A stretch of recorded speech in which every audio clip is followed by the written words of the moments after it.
Bonjour et bienvenue. Aujourd'hui, on va se pencher sur un concept qu'on expérimente tous les jours sans même y penser, la fidélité d'un client. Vous savez, ce petit quelque chose qui fait qu'on retourne encore et encore dans le même café ou le même magasin. Qu'est-ce qui se cache vraiment derrière? On commence avec une question toute simple. Cette fameuse carte de fidélité que le café du coin nous tend, pourquoi est-ce qu'on nous offre le 10e café? C'est juste un petit cadeau sympa? Ou alors, est-ce que ça cache une stratégie bien plus réfléchie? Et voilà, on y est. Derrière ce café gratuit se cache en réalité un véritable super pouvoir pour les entreprises. Un mot un peu magique dans le monde du commerce, la fidélisation. Et croyez-moi, c'est bien plus qu'une simple habitude. Alors, la fidélisation, qu'est-ce que c'est concrètement? Eh bien, c'est l'un des moteurs les plus puissants pour le chiffre d'affaires et la rentabilité d'une boîte. Ce n'est pas juste un geste amical, non. C'est une pièce maîtresse de leur stratégie pour grandir et durer. D'accord. Mais alors, une entreprise qui veut nous fidéliser, qu'est-ce qu'elle cherche à accomplir au juste? Les objectifs sont en fait très clairs et vont bien au-delà du simple fait de nous faire revenir. Les objectifs sont multiples. Bien sûr, il y a l'idée de réduire le nombre de clients qui partent voir ailleurs. Mais ce n'est pas tout. Il s'agit aussi de nous inciter à acheter plus souvent, de s'assurer que l'offre correspond toujours à nos attentes et surtout de bâtir une vraie relation sur le long terme. Le but final, augmenter le chiffre d'affaires et les marges. On a parlé de stratégie, de chiffres, d'objectifs, mais revenons à l'essentiel. Quel est le vrai moteur de tout ça?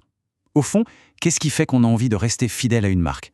La réponse est beaucoup plus humaine qu'on ne le croit. Et la voilà, la clé de tout, c'est dit noir sur blanc. La fidélité est liée à la satisfaction du client. C'est aussi simple et aussi compliqué que ça. Un client reste fidèle parce qu'il est content, parce que son expérience est positive. La fidélité, ça ne s'achète pas vraiment, ça se mérite. Donc, le point absolument crucial à retenir, c'est cette relation de cause à effet. Un client satisfait est un client fidèle. Toute la stratégie de fidélisation repose là-dessus. La question qui se pose maintenant, c'est comment une entreprise peut-elle savoir si ses clients sont ou non satisfaits?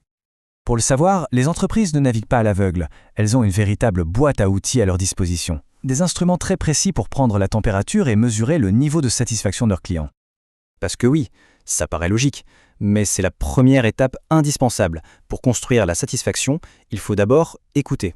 Il faut activement chercher à comprendre ce que les clients pensent et ressentent. Voyons ensemble les 5 outils principaux qu'elles utilisent pour ça.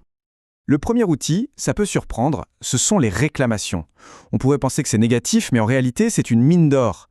Chaque plainte est un signal, une alerte sur un dysfonctionnement. Ça permet à l'entreprise de corriger le tir très rapidement. Deuxième outil incontournable aujourd'hui, les avis sur Internet. C'est une source d'infos gigantesque et surtout publique. Non seulement ça renseigne l'entreprise, mais ça influence directement tous les autres clients potentiels. C'est un peu le bulletin de notes de l'entreprise, visible par tout le monde. Ensuite, il y a un indicateur qui fait un peu peur, le taux d'attrition, qu'on appelle aussi le churn. C'est tout simplement le pourcentage de clients qu'une entreprise perd sur une période donnée. Si ce chiffre commence à grimper, c'est un énorme voyant rouge qui s'allume. Il faut tout de suite chercher pourquoi. Passons maintenant à une méthode plus directe, l'enquête de satisfaction. C'est ce petit questionnaire qu'on reçoit souvent après un achat. C'est un moyen simple et efficace pour l'entreprise de prendre notre pouls, de savoir si tout s'est bien passé et de mieux comprendre nos attentes. Et enfin, le 5e et dernier outil, le baromètre de satisfaction. Lui, c'est un peu le bilan de santé sur le long terme. C'est une étude menée régulièrement pour voir comment la satisfaction des clients évolue avec le temps et surtout pour mesurer l'impact des différentes actions mises en place. Bon, on a vu pas mal de choses. Si on devait mettre tout ça bout à bout, quelle serait la formule magique, la recette pour transformer l'écoute en une fidélité bien réelle? Eh bien, la formule est finalement assez simple, en 3 étapes. D'abord, écouter en utilisant tous les outils qu'on vient de voir. Ensuite, et c'est crucial, agir sur la base de ces informations pour améliorer la satisfaction. Et c'est seulement après ces 2 étapes qu'une entreprise peut espérer mériter une fidélité authentique.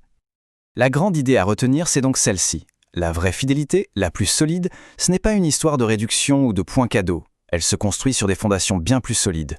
Une satisfaction client réelle, entretenue et sincère. Ce qui nous amène à une dernière question pour la route. La fidélité d'un client, est-ce que ça peut vraiment s'acheter ou est-ce que finalement ça doit toujours se mériter? Une bonne chose à garder en tête la prochaine fois qu'on nous proposera un 10e café gratuit. Merci d'avoir suivi cette analyse et à très bientôt.